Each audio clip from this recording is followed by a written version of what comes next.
ពុទ្ធដីកាថ្លែងថារូបអើយពេលវល់គ្មានក៏ត្រាយនោះហើយវាវត្តទៅសង្សារការស្លាប់កើតអនត្តាមិនដឹងយល់ខុសខ្លួនដូចកាឆាយាល្អផុតលោកីលើនាវានាំគ្នាទឹកស្នេហ៍មិនដឹងថ្ងៃនេះឬស្អែកខ្លួននឹងប្រែបែកជាដីផ្ដាច់ឡើយថាខ្លួនល្អក្រៃដើរលក់ដោស្នេហ៍អប្រិយឲ្យស្រីរីងរេ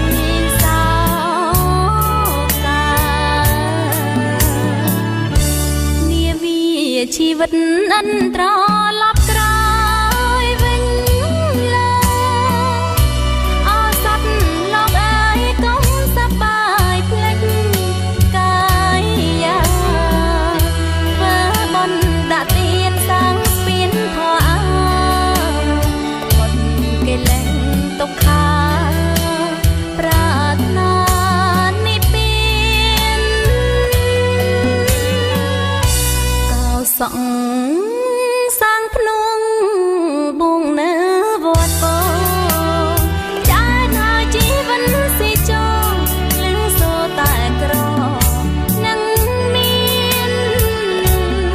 ស្នេហាអួតថាកាងកានគង់សល់តែឆ្អឹងមួយចានក្នុងព្រៃស្មោះសាន